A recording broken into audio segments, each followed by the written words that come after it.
How long does it take to count to 1,000,000,000 seconds?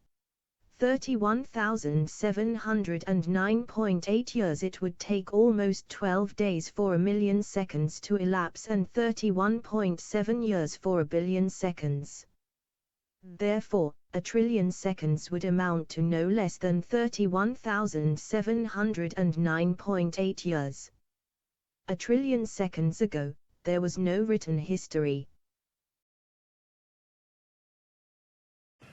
Now I'm going to sign this, and it's a great honor. $6.2 trillion.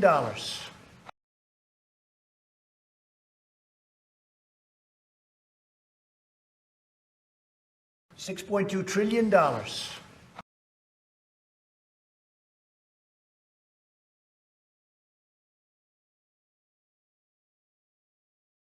I've never signed anything with a T on it.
$6.2 trillion. I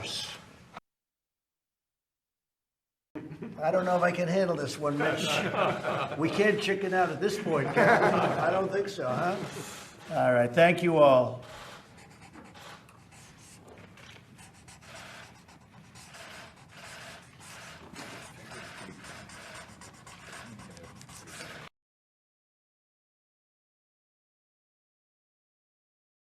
The newest version of the National Defense Authorization Act, NDAA, includes an amendment that would legalize the use of propaganda on the American public, reports Michael Hastings of BuzzFeed. The amendment, proposed by Mac Thornberry, R. Texas, and Adam Smith, D. Wash, and passed in the House last Friday afternoon, would effectively nullify the Mundt Act of 1948. Which explicitly forbids information and psychological operations aimed at influencing U.S. public opinion. Thornberry said that the current law ties the hands of America's diplomatic officials, military, and others by inhibiting our ability to effectively communicate in a credible way, according to BuzzFeed. The vote came 2 days after a federal judge ruled that an indefinite detention provision in the annual defense bill was unconstitutional. Light. Colonel Daniel Davis, who released a highly critical report regarding the distortion of truth by senior military officials in Iraq and Afghanistan, dedicated a section of his report to information operations, IO, and states that after Desert Storm the military wanted to transform IO into a core military competency on a par with air, ground, maritime and special operations. Davis defines IO as the integrated employment of electronic warfare, EW, computer network operations, CNO, psychological operations, PSYOP, military deception, MILDEC, and operations security, OPSEC, in concert with specified supporting and related capabilities, to influence, disrupt, corrupt or usurp adversarial human and automated decision-making while protecting our own. IO are primarily used to target foreign audiences, but Davis cites numerous senior leaders who want to, in the words of Colonel Richard B. Leap, protect a key friendly center of gravity, to wit U.S. national will by repealing the Mundt Act to allow the direct deployment of these tactics on the American public. Davis quotes Brigadier General Ralph O. Baker, the Pentagon officer responsible for the Department of Defense's Joint Force Development, i.e.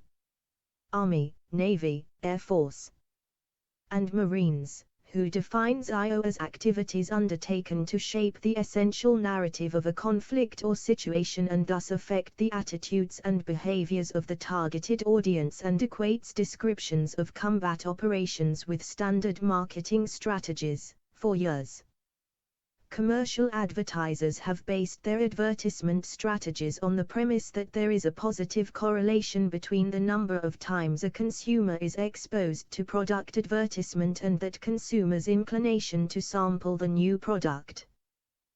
The very same principle applies to how we influence our target audiences when we conduct coin. Davis subsequently explains the cumulative failure of our nation's major media in every category as they continually interviewed only those senior U.S. officials who had top-level access, even as the officials given that clearance were required to stick to talking points given to them by Secretary of Defense Donald Rumsfeld.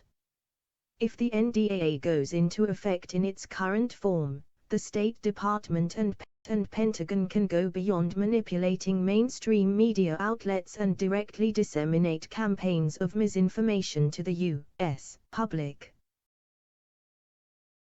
The U.S. Information and Educational Exchange Act of 1948, Public Law 80-402, popularly called the Mundt Act, is the basic legislative authorization for propaganda activities conducted by the U.S. Department of State, sometimes called public diplomacy. The act was first introduced by Congressman Carl E. Planting stories in the press. Lifting of U.S. propaganda ban gives new meaning to old song in the age of legal, weaponized propaganda directed against the American people. False narratives have become so commonplace in the mainstream media that they have essentially become normalized, leading to the era of fake news and alternative facts. Such collusion between mainstream media and the U.S. government is hardly new. It has only become more overt since the Mundt ban was lifted. For instance, the CIA, through Operation Mockingbird, started recruiting mainstream journalists and media outlets as far back as the 1960s in order to covertly influence the American public by disguising propaganda as news. The CIA even worked with top journalism schools to change their curricula in order to produce a new generation of journalists that would better suit the U.S. government's interests. Good, I wanted that to be a nice signature.